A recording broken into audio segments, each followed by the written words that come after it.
Berarti kaum muslimin, hukum asalnya Al-Quranul Karim mudah dipahami, hukum asalnya As-Sunnah Nabawiyah mudah dipahami.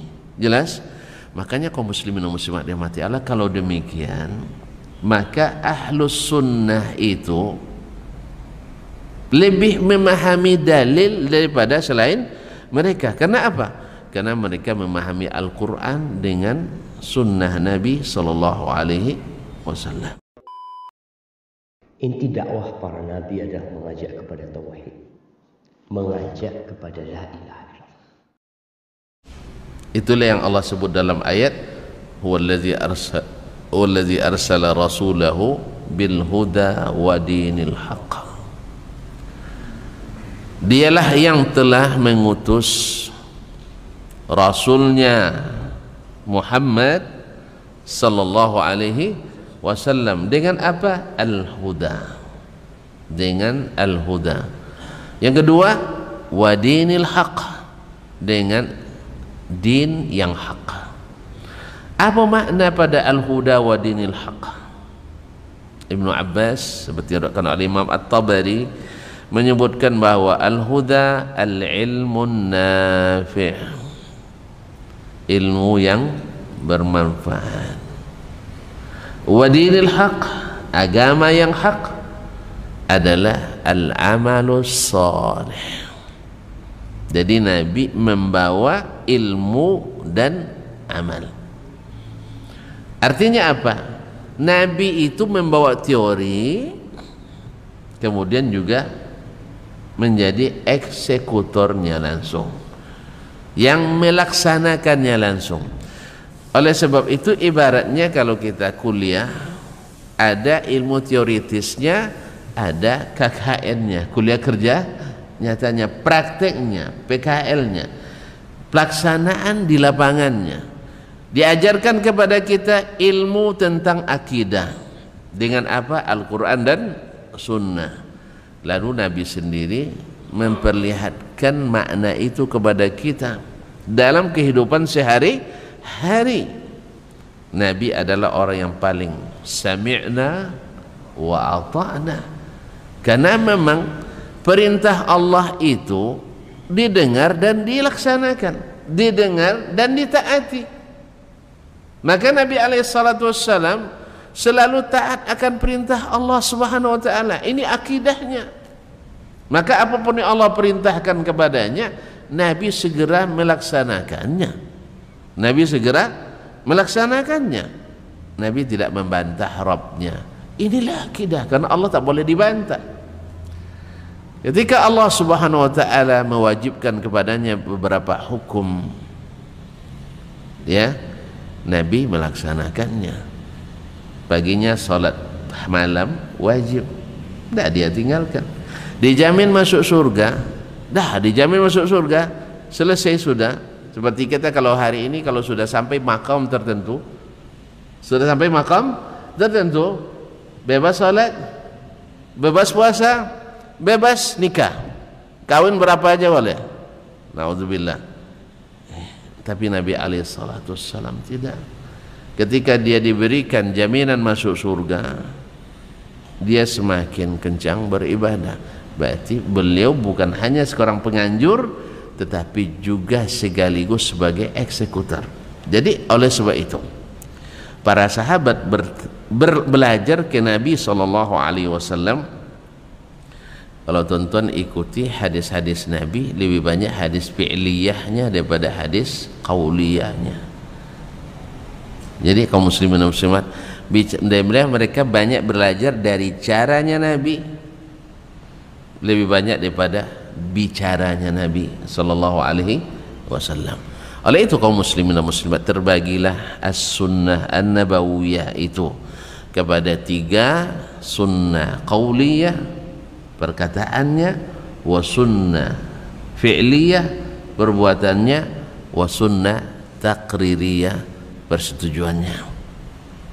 Ma'asyarul kiram dirahmati Allah, ketika Nabi datang dengan ilmu yang bermanfaat, kemudian amalan yang saleh untuk supaya liyuzhirahu 'ala dini kulli, supaya agama ini ditinggikan. Nah, ma'asyiral kiram dirahmati Allah, kebanyakan orang-orang Quraisy yang mengaku sebagai pewaris dari apa yang dilakukan oleh Nabi Ibrahim alaihissalam, yang dulu Nabi Ibrahim membersihkan Ka'bah dari tauhid, sekarang Ka'bah penuh dengan syirik, penuh dengan syirik. Innalillah. Ya, di mana-mana ada kesyirikan. Dalam Ka'bah 360 ekor berhala. Dari mana asal muasalnya?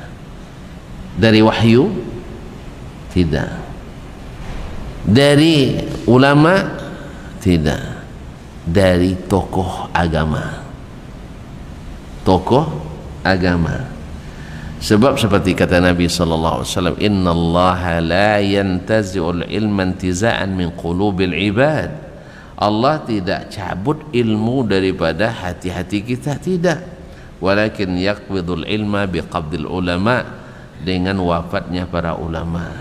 Hatta idza lam yubqi aliman, sehingga tidak ada lagi ulama, ittakhadzan nasu ru'usan juhalan. Manusia mengangkat tokoh-tokoh yang jahil terhadap agamanya. Dia cinta agama, iya. Suka beragama, iya. Tapi dengan apa? Dengan kejahilan, tanpa ilmu. Subhanallah. Orang kadang dengan membaca 1-2 kitab punya wawasan keagamaan, atau dengan mengandalkan belajar agama 2 jam sepekan dalam pelajaran SD, SMP, SMA, kemudian pas kuliah jadi gharib masjid, ya. Sudah itu pandai pula mengumumkan, awal-awalnya pengumuman keuangan masjid, ya, saldo kita minggu lalu sekian, pengeluaran pekan ini sekian, saldo. Awalnya mulai situ, akhirnya khatib tidak hadir menggantikan khatib. Lepas itu nanti tamat, ya pulang kampung. Di kampung, di antara yang tidak berilmu, dia yang paling berilmu, jadilah dia ustadz kampung itu. Ustadz kampung. Ya karena sudah jadi ustadz, bacaannya lumayan, ikut tahsin pula, nah, walaupun jurusannya bukan keagamaan, akhirnya alhamdulillah dia berhasil menjadi tokoh agama di kampung itu. Subhanallah, kalau sudah ditokohkan, kemudian kita tidak mengupdate dan mengupgrade ilmu, orang akan bertanya kepada kita, dibilang nggak tahu, malu. Karena apa? Karena memang semakin sedikit ilmu dan semakin lemah amal, malu untuk tidak menjawab tidak tahu itu semakin malu kita. Akhirnya dijawablah apa adanya. Dan itu yang terjadi dulu di masa jahiliyah dulu. Mereka menjadikan agama dengan dasar ijtihad sendiri. Karena dalil nggak ada, otomatis yang dipakai pikiran dan logika, perasaan, rasanya ini. Sehingga semua apapun teori masuk. Teori barat, teori timur, teori utara, teori selatan, teori tengah, lokal, interlokal, internasional, semua masuk teori. Lalu dinisbatkan kepada agama. Kita juga bisa saksikan hari ini berapa banyak tokoh agama ingin menjadikan teori yang bukan dari agama sebagai bagian dari agama. Dasarnya apa? Alasan logis, filosofis, bahkan juga ada naskah akademis. Yang namanya naskah akademis, teman-teman tahu sendirilah, penelitian yang harusnya 2 tahun 2 pekan selesai. Riset yang harusnya sampai seluruhnya, tapi cukup dengan bukti fisik, selfie foto, kan itu yang keluar anggaran dan sebagainya.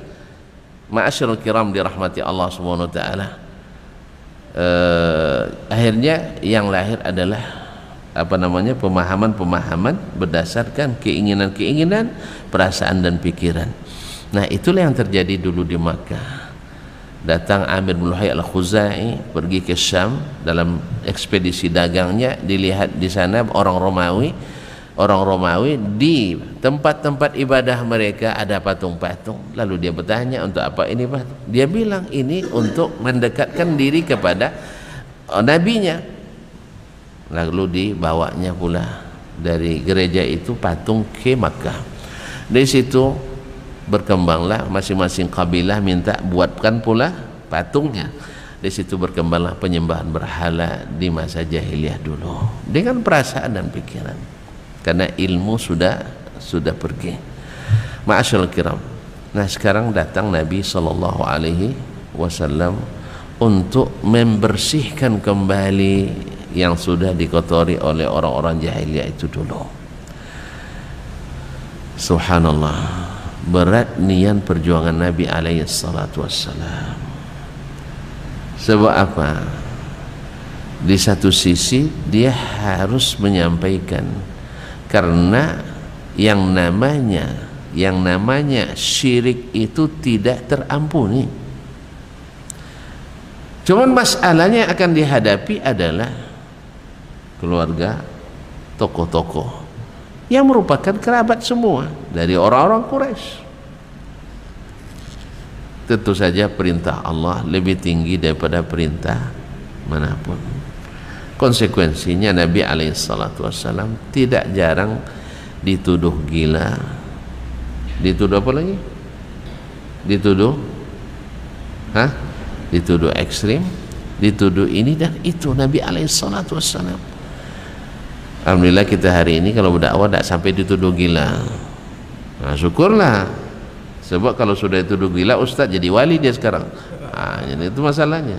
Dia anggap sebagai wali. Makanya orang tidak mau ngakui kita wali, jadi tidak dituduh gila. Kalau Nabi dulu sampai dituduh gila oleh masyarakatnya. Apa sebab? Karena dia hanya mengatakan Allah yang hanya diibadati, Allah yang hanya boleh disembah, tidak boleh selainnya, dan hanya Allah yang boleh ditaati, tidak boleh selainnya. Muslimin dan muslimat dirahmati Allah. Allah turunkan kepada Nabi alaihissalatu wassalam untuk menjelaskan itu satu wahyu matlu, wahyu yang ditilawahkan ya Al-Quran. Yang kedua wahyu ghairu matlu, yaitu sunnah Nabi alaihissalatu wassalam. Dengan apa dia menjelaskan? Dengan bahasa yang dipahami oleh kaumnya. Wa ma arsalna mir rasulin illa bilisani qaumihi liyubayyina lahum. Tidak kami utus seorang rasul pun kecuali dengan bahasa kaumnya. Bahasa kaumnya. Allah turunkan Al-Quran dan Allah wahyukan kepadanya sunnah, semuanya dengan bahasa Arab yang dipahami oleh kaumnya. Liyubayyina lahum, supaya dijelaskannya kepada mereka. Manusila ilaihim, apa yang diturunkan pada mereka. Ma'asyarul kiram dirahmati Allah subhanahu wa ta'ala. Sehingga Al-Quran itu seperti kata ulama tafsir terbesar sepanjang sejarah, yaitu sahabat Nabi yang didoakan Nabi untuk punya keahlian menafsirkan Al-Quran, Abdullah bin Abbas radhiyallahu anhuma mengatakan Al-Quran itu tafsirnya ada 4. Tafsir Al-Quran itu ada 4. Satu, semua orang boleh paham, langsung paham dengan membaca apa yang di depannya, langsung paham, ya. Tafsir yang dipahami oleh semua orang. Jelas kaum muslimin muslimat dirahmati Allah SWT, dibaca Al-Quran orang langsung paham. Misalnya alhamdulillahi rabbil alamin. Nah, segala puji bagi Allah Rabb semesta alam. Ada yang tak paham? Ada yang tak paham? Langsung paham kan tidak? Bahwa segala puji hanya milik Allah, pemilik seluruh alam. Ar-Rahmanir Rahim, Maha Pengasih, yang berarti sifat Allah pengasih dan penyayang. Apa lagi? Iyyaka na'budu wa iyyaka nasta'in, hanya kepadamu kami beribadah, hanya kepadamu kami minta pertolongan. Orang langsung paham. Ini sebelum masuk subuhat ini ya. Ini sebelum dengarkan ayat ini orang langsung paham. Apa lagi? Ihdinas siratal mustaqim, tunjukkan kami jalan yang lurus, berarti minta hidayah kepada Allah Subhanahu wa taala. Siratal ladzina an'amta alaihim, jalan orang yang telah engkau beri nikmat pada mereka. Pada mereka ghairil maghdubi alaihim waladdallin, bukan jalan orang yang dimurkai dan bukan jalan orang yang sesat. Nah, minta itu pada Allah SWT. Ini orang paham, ya, bisa langsung paham. Nah, yang kedua kata Ibnu Abbas, yaitu tafsir yang dipahami oleh orang Arab dengan bahasa Arabnya. Orang Arab mendengarnya langsung paham, kita mungkin belum. Ya, misalnya ada orang Badui baru masuk Islam, sholat di belakang imam, dia tidak hafal Quran, baru masuk Islam, masa hafal Quran? Hah? Imam membaca was-sariqu was-sariqatu faqata'u aydiyahuma jazaa'an bima kasaba nakalam minallah. Di ujungnya dia baca wallahu ghafurur rahim. Orang Badui itu bilang subhanallah, subhanallah. Kenapa wallahu ghafurur rahim? Hah? Diulang lagi sama imam, wallahu ghafurur, dia bilang subhanallah, sampai imam bilang wallahu azizun hakim, Allah maha perkasa, maha bijaksana. Kan ayatnya pencuri laki-laki, pencuri perempuan, potong tangannya. Ngeri dengarnya ya, tapi aman. Tuan-tuan, dengan diterapkannya hukum ini, misalnya di Arab Saudi, sebuah riset oleh Badan Kriminologi Dunia membuktikan bahwasanya sejak diterapkan hukum Islam di Arab Saudi, maka angka kejahatan kriminalitas 13 tahun di Arab Saudi sebanding dengan 1 menit di Chicago, Amerika Serikat. Yang pandai ngitung cepat tolong, berapa menit itu 13 tahun? Hah? 13 tahun di Arab Saudi, angka kriminalitasnya sebanding dengan 1 menit di kota Chicago, Amerika Serikat. Pernah ke Amerika? Kalau lihat film Amerika seringnya 6. Coba film-film detektif datang dari mana banyaknya? Hah? Dari mana banyaknya? Ya film barat. Film itu adalah gambaran patriotis sosial masyarakat. Lahir ide-ide itu. Dia ada? Hah? Kisah-kisah kriminalitas, horor, di mana banyaknya? Barat. Karena memang kasusnya ramai. Kalau yang banyak menari di mana filmnya? Kenapa? Karena latar belakang masyarakatnya suka menari, termasuk juga Afrika. Pokoknya ada yang ahli sosiologi mengatakan cara pikir main sosiologisnya bangsa-bangsa, mohon maaf ya, bangsa-bangsa yang dunia ketiga, yang miskin-miskin, itu memang suka hiburan banyak, maka ahli menari itu banyak lahir dari negeri-negeri yang masih di bawah garis kemiskinan, juga harus berhibur. Allah musta'an. Seperti Afrika, makanya para penari ramai dari negeri-negeri yang di bawah garis kemiskinan, kata ahli sosial. Nah, kembali kepada kriminologi dunia tadi, penelitian dari kriminologi dunia bahwa sesungguhnya 13 tahun di Arab Saudi sebanding dengan 1 menit di kota Chicago, Amerika. Ketemu tadi 13 tahun berapa menit? Ayo kita hitung. 1 jam 60 menit kali 24. Hah? Kan sehari 24 jam, sehari semalam. Kali 30 kali 12, dikali 13. Berapa semua? Jadi begitulah perbandingan kriminalnya. Ngeri kita dengarnya, tetapi hasilnya luar biasa. Karena orang takut.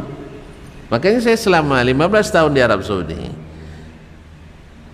kadang-kadang kan diumumkan secara nasional bahwa akan ada eksekusi ini misalnya qisas.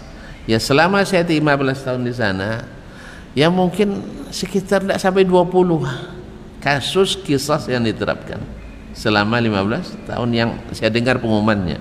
Saya menyaksikan hanya 2 kali langsung. Ngeri juga memang melihat, makanya harus disaksikan orang ramai.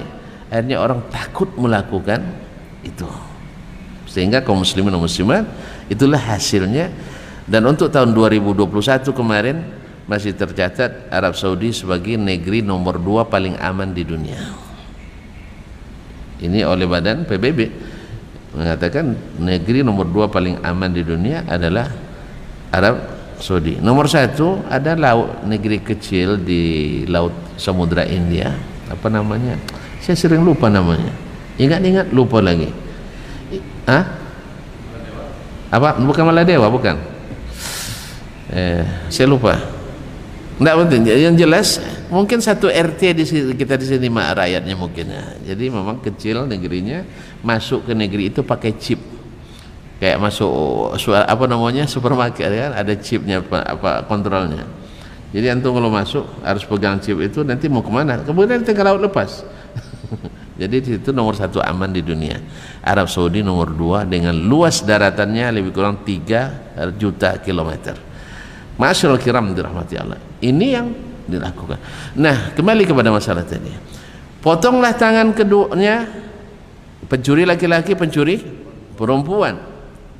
Jazaan bima kasaba, balasan atas apa yang mereka lakukan, nakalam minallah, sebagai peringatan bagi orang-orang lain dari Allah SWT. Ujungnya dibaca oleh imam tadi, wallahu ghafurur rahim, Allah Maha Pengasih Maha Penyayang. Kalau Maha Pengasih Penyayang diampuni dong.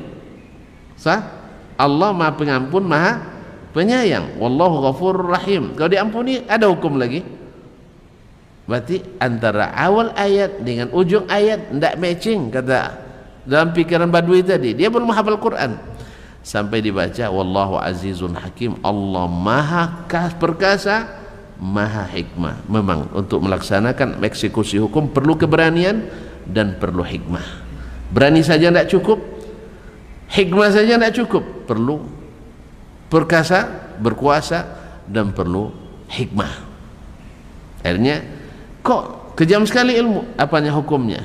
Bukan, kita untuk menjaga yang ramai, yang satu ini dihukum. Wallahu musta'an. Sehingga orang takut melakukan pencurian. Allah musta'an.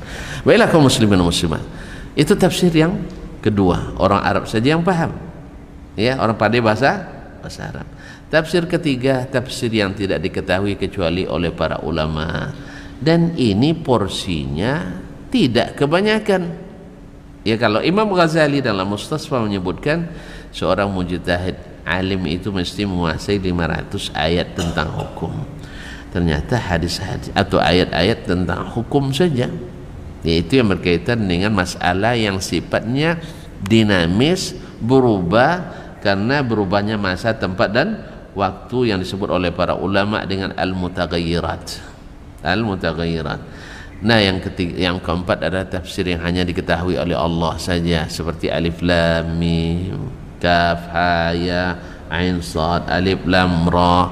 Ini jangan dicari-cari tafsirnya, nanti alif lurus seperti istiqamah katanya kan, lam berkait kayak mata pancing, bawa untuk kalau untuk dia untuk mantra mancing ikan bagus ini. Nah, itu mengada-ngada. Ini hanya Allah yang tahu tafsirnya.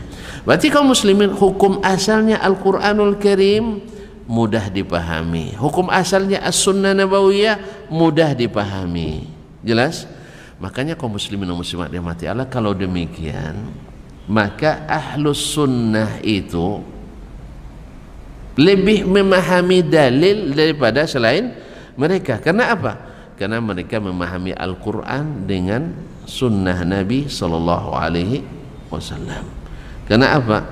Allah katakan, wa anzalna ilaika dzikra litubayyana lin-nasi ma nuzzila ilaihim, dan kami turunkan kepadamu az-zikr Al-Quranul Karim untuk kamu jelaskan apa yang diturunkan pada mereka.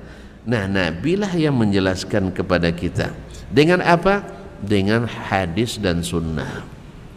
Oleh sebab itu, memahami Al-Quran, memahami hadis, menurut ahli ulama sunnah dan hadis adalah menafsirkan Al-Quran dengan Al-Quran, As-Sunnah dengan As-Sunnah An-Nabawiyah.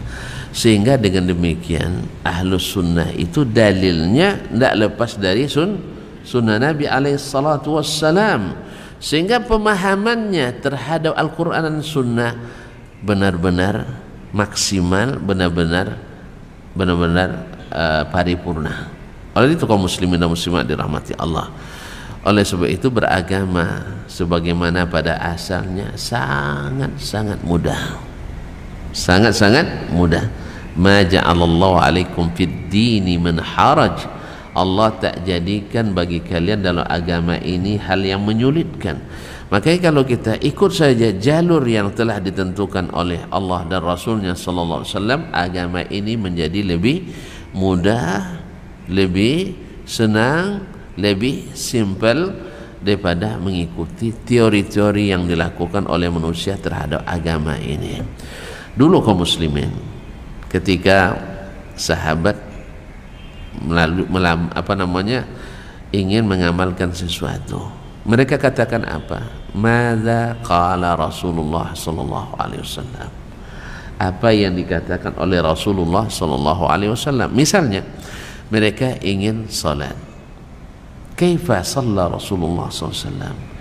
Bagaimana Rasulullah sallallahu alaihi wasallam salat?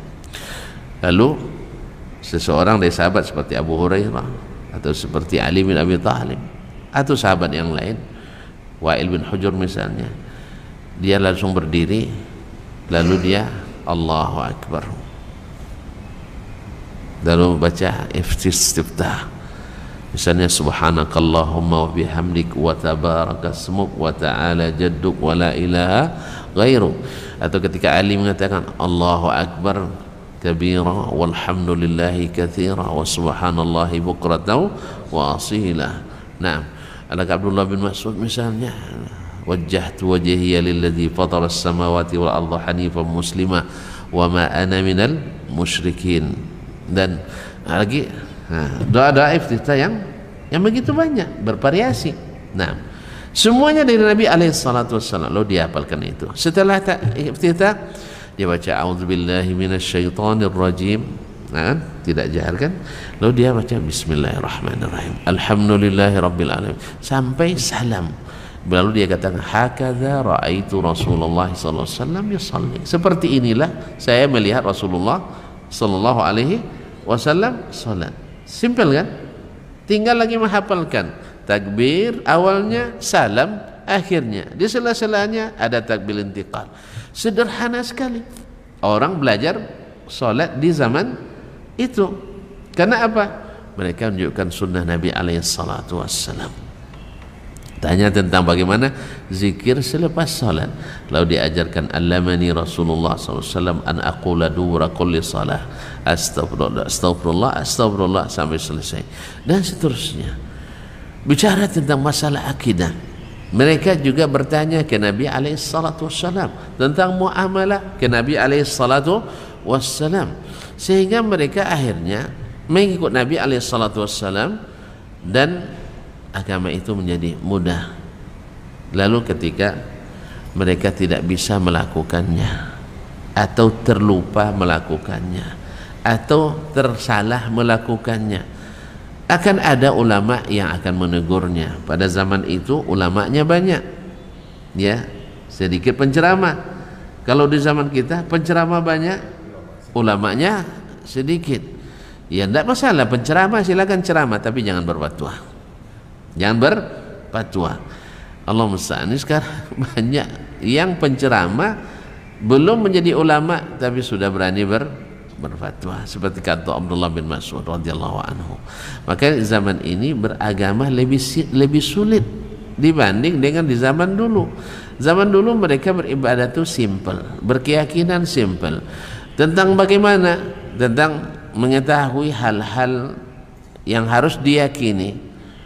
Mereka cukup mendengarkan Allah dan penjelasan Nabi alaihi salatu wassalam. Tetapi di saat kita, di zaman kita, orang sudah mulai memakai hal-hal yang tidak dipakai di zaman Nabi alaihi salatu wassalam untuk memahami keyakinan. Misalnya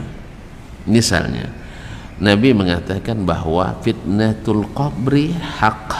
Nabi sering minta perlindungan kepada Allah dari azab kubur. Nah, seluruh sahabat selalu sebagaimana Nabi alaihissalam meminta perlindungan kepada Allah dari azab kubur, mereka pun ikut Nabi minta perlindungan kepada Allah dari azab kubur dan yakin bahwa azab kubur itu ada, pertanyaan di kuburan itu ada. Lalu di zaman kita mulailah orang berpikir tidak dengan dalil, tidak memakai sunnah Nabi alaihissalam. Gimana? Diletakkannya alat detektor di dalam kubur, atau tape recorder, atau kamera CCTV. Yang di luar aja tidak bisa menangkap, apalagi yang dalam kubur. Dia lupa bahwa yang alam barzakh itu bukan kuburan, ini masih alam dunia. Kuburan tanah itu alam dunia. Maka ketika tidak terdeteksi, dia bilang ini hanya omong kosong Nabi. Pak subhanallah, balik lagi jahiliyah seperti dulu yang mengatakan Nabi berdusta. Sama. Bedanya sekarang dia sudah mereknya Islam, bahkan tokoh Muslim, tapi dia mengingkari Nabi SAW. Berarti dia paham dalil atau tidak? Tidak paham, karena dia bukan ahli sunnah dalam masalah ini. Ketika bicara tentang Allah Subhanahu wa ta'ala, ya misalnya ini bulan apa ini? Desember. Enggak, bulan apa? Hah?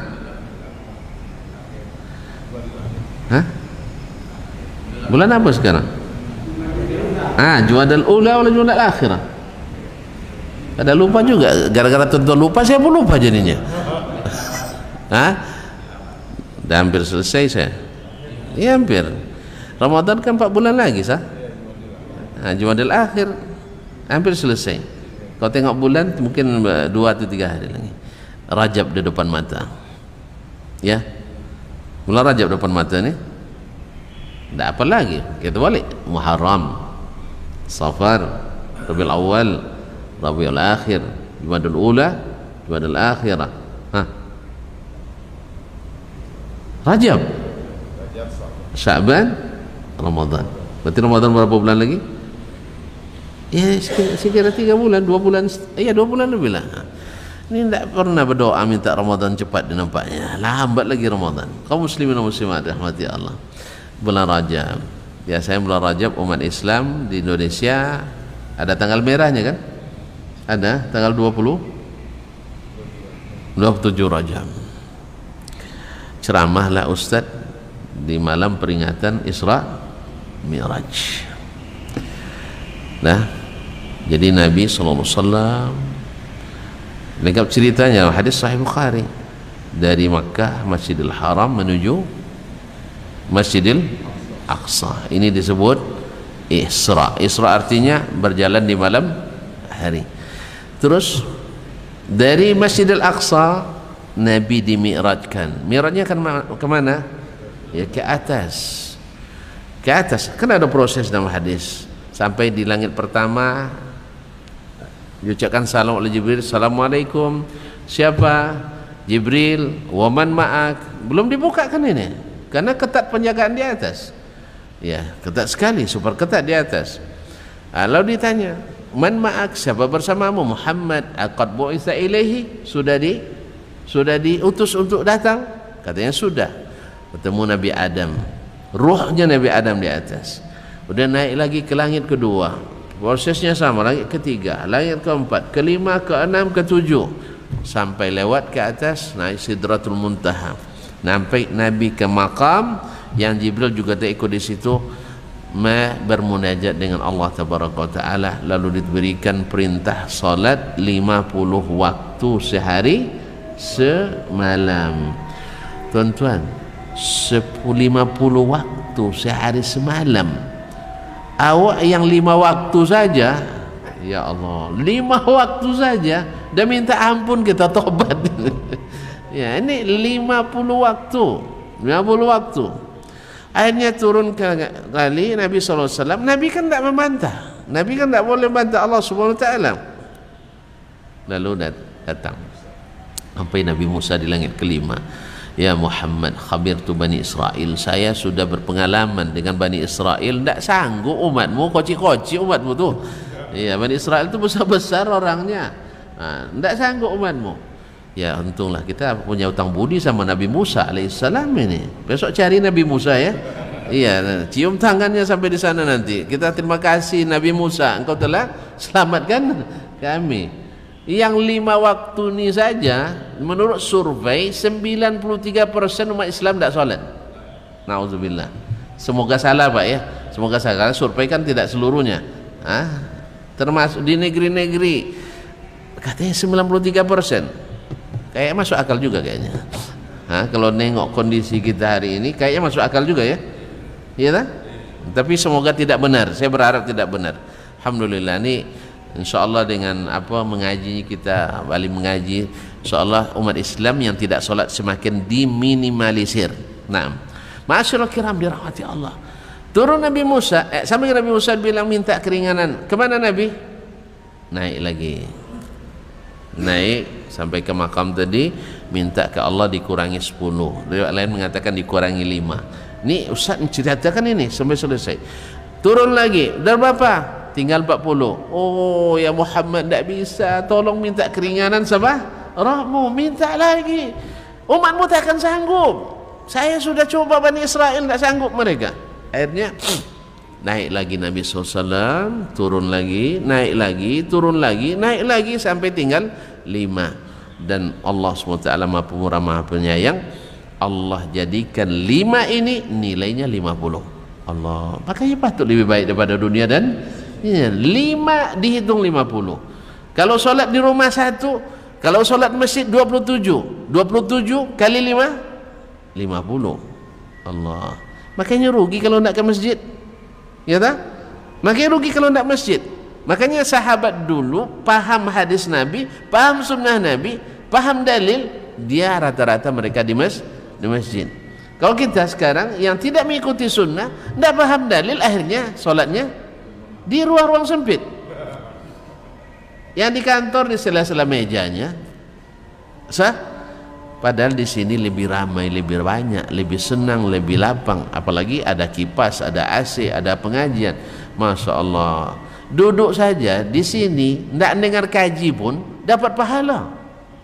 Coba bayangkan, datang dalam hadis kursi, ada orang yang datangnya entah ngapain datang, bisa saja ada kawan berhutang nak cari-cari, mudah-mudahan di masjid datang, kabarnya dah mulai ngaji dia sekarang katanya kan, dicari masjid. Atau mungkin ada sebagian nak nengok-nengok, jangan-jangan ustadznya banyak pula salahnya, kan macam-macam tujuan orang. Tapi dia duduk di majlis, Allah berikan ampunan. Allah. Makanya banyak orang setelah awalnya datang untuk ngintip-ngintip kaji, akhirnya kepincut sama kaji. Alhamdulillah, benar itu. Karena diberikan ampunan, lapang dirinya, tentram jiwanya, masuk masjid ini menenangkan. Naik ke atas lagi, turun lagi, tinggal 50, tinggal 5. Baru Musa pun sebenarnya minta lagi ke Nabi SAW, minta lagi ya Muhammad, kurangi. Tapi Nabi bilang, dah malu saya, dah berapa kali dia pulak balik? Dah 5 kali. Malu saya katanya. Akhirnya Nabi SAW menerima 5. Bukan dia tak sayang sama kita, 5 kali bolak-balik Ustaz. Sayang, antum paling kali coba disuruh istri antum belanja, suruh 3 kali nukar, gimana? Ngamuk. 2 kali aja tak sabar kita. Iya kan?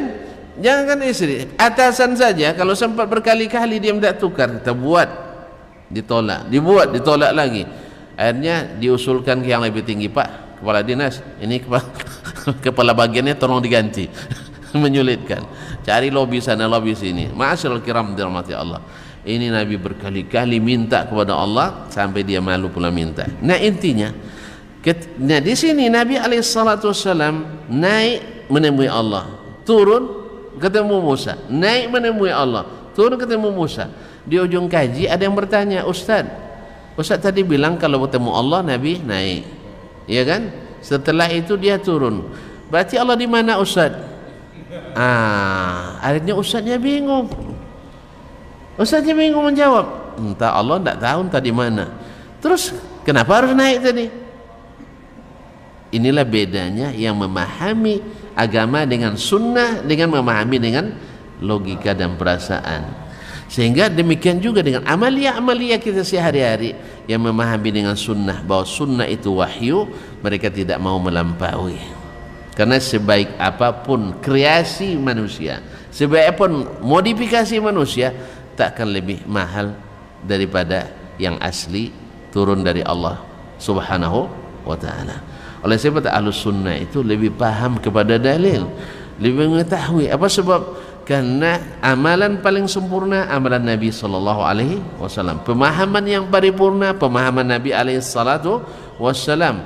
Mereka tidak memakai teori-teori lain, tidak memakai pendapat-pendapat lain kecuali yang datang dari sunnah Nabi sallallahu alaihi wasallam. Bahkan masalah yang bersifat dinamis, yang tidak statis, yang fleksibel seperti masalah yang berkaitan dengan kehidupan kita. Misalnya dengan muamalah, dulu tidak ada ATM, sekarang ada ATM. Dulu tidak ada supermarket, sekarang ada supermarket. Itu pun harus menyesuaikan dengan sunnah Nabi alaihi salatu wassalam. Ada yang boleh, ada yang tidak. Tidak semuanya boleh. Hanya mereka juga mengacu. Ulama yang mengatakan boleh harus mengacu kepada sunnah Nabi. Yang mengatakan tidak boleh harus juga mengacu kepada sunnah Nabi alaihi salatu wassalam. Walaupun pada asalnya hukum fil muamalat adalah boleh kecuali ada dalil yang tidak membolehkan. Sedangkan hukum hukum asal pada masalah keyakinan dan masalah ibadah tidak boleh diyakini kecuali ada dalil. Jadi harus dibedakan hukum asalnya masalah keyakinan, masalah ibadah tidak dibolehkan kecuali ada dalil. Kenapa? Sebab sesatnya orang sesat di masa jahiliyah karena meyakini sesuatu tanpa dalil. Mereka berkeyakinan bila burung terbang ke kanan ada tanda-tanda keberuntungan, bila terbang ke kiri adalah tambah kemalangan. Kalau tidak terbang ditunggulah. Ini kan tidak ada dasarnya, keyakinan ini tidak ada. Atau tidak boleh menikah di bulan Safar karena bulan kesialan. Dari mana? Keyakinan yang tidak berdasar. Hasil riset juga tidak. Hasil hanya pengalaman pribadi yang mungkin juga dari syaitan, lalu mereka meyakini ini dibatalkan lagi dengan sunnah Nabi sallallahu alaihi wasallam. Ada yang tidak mau menikah antara dua hari raya Idul Fitri dan Idul Adha, atau ada istilah angka 13 celaka 13 katanya kan. Mana dalilnya? Tidak ada. Ini keyakinan yang tidak beralasan. Oleh sebab itu hukum asalnya keyakinan tidak boleh kecuali ada dalilnya. Sedangkan hukum asalnya masalah duniawi, masalah muamalat boleh kecuali ada dalil yang melarang. Kalau kita misalnya ini daun ini saya nak makan, lalu tanyakan, jangan tanyakan apa dalil membolehkan, makan saja. Kecuali daun jelatang, ya, tahu jelatang? Tak tahu ya. Di sana daun jelatang kalau tersentuh saja gatal, apalagi dimakan. Apa nama daun sini? Sama jelatang juga. Itulah. Ada kayu rengas juga di sana. Kena getahnya kita gatal-gatal. Nanti kalau dikunyah, ini bukan karena apa masalahnya, tapi dalilnya karena memberi mudarat. Ad-dararu yuzal. Mudarat itu dihilangkan. Tapi selama tidak ada mudarat, jangan tanya dalil yang bolehkan. Kalau ada yang melarang, kenapa anda larang? Lalu disebutkannya ini mas disentuh saja bikin gatal, apalagi tahu kalau kulit gatal bisa digarut, tapi kalau perut lambung gatal, ini repot masalahnya. Jelas kaum muslimin dan muslimat dirahmati Allah. Ada yang nak makan ular misalnya. Lalu ada yang melarang, tanya apa dalil yang melarang misalnya. ya, karena dia mengandung bisa dan sebagainya. Kaum muslimin dan muslimat, dan Nabi melarang memakannya dan seterusnya. Jadi hukum asalnya akidah ibadah itu harus memiliki dalil Al-Quran dan Sunnah, bukan pikiran dan perasaan. Sedangkan masalah duniawi sifatnya, muamalah antar manusia, hukum asalnya boleh. Kalau ada yang mengatakan tidak boleh, mesti membuktikan dengan dalil. Misalnya menikah dengan 2 istri, boleh apa tidak? Antum bilang boleh, istri bilang nggak boleh. Yang bilang nggak boleh, ini hukum asalnya boleh apa enggak? Boleh. Kadang bilang nggak boleh, tuntut dengan dalil. Ada Pak PP nomor 10 katanya. PP nomor 10. Berarti ini bukan dalil syar'i tapi dalil hukumi. Berarti masalahnya bukan tidak halal, masalahnya tidak legal. Kan ada legal tapi tidak halal, dan ada halal tapi tidak legal. Maka upayakan untuk merubah dalil PP nomor 10 itu. Karena ini keputusan presiden. Presiden bisa saja merubah putusan presiden sebelumnya. Tapi kalau syar'i keputusan Allah, antum harus komunikasi dengan Allah dulu. Karena wahyu sudah tidak turun lagi, maka tidak ada perubahan. Boleh menikah sampai 4 saja. Kalau mau nikah lagi, ceraikan salah satunya. Tapi itu tidak disuruh. Tapi boleh. Kan ada tidak disuruh tapi boleh. Jelas? Hah? Nah, jadi kalau seperti itu pandai-pandai lah tuntun merayu Pak Presiden gitu. Pak, ini kan dulu di masa Orde Baru nih Pak, PP nomor 10 ini. Nah, sekarang kan kita sudah di masa era reformasi. Pandai-pandai lah. Nanti lobby kita kalah sama lobby Ibu Presiden. Wallahu musta'an. Jadi kaum muslimin dan muslimat yang mati Allah SWT. Jadi hukum asalnya masalah muamalat itu boleh kecuali ada dalil yang melarang. Sedangkan hukum asalnya keyakinan dan ibadah itu dilarang kecuali ada dalil yang membolehkan. Inilah pemahaman yang memudahkan ahlus sunnah dalam menegakkan sunnah Nabi alaihi salatu wassalam. Wallahu ta'ala alam wa sallallahu ala nabiyyina Muhammadin wasallam. Mohon maaf dan terima kasih, janjinya sampai jam 6 saja tapi sudah terlewati. Oleh sebab itu saya mohon dimaafkan. Mudah-mudahan jangan sekali ini, tapi entah kapan waktunya kita tengok nanti. Wallahu ta'ala a'lam wa sallallahu ala nabiyina Muhammadin wasallam. Terima kasih sekali lagi karena kami masih juga dalam acara. Ya, kadang-kadang tadi ketika minta oleh beliau, saya bilang saya sering dapat tugas tambahan. Ya, dari sana aja jadi peserta, tiba-tiba jadi MC sampai sini. Alhamdulillah. Pertanyaan nggak ada kan? Karena jelas sekali. Yang jelas jangan tanya lagi, tambah tidak jelas nanti. Subhanakallah bihamdik, asyhadu an la ilaha illa anta astaghfiruka wa atubu ilaik. Wassalamualaikum warahmatullahi wabarakatuh.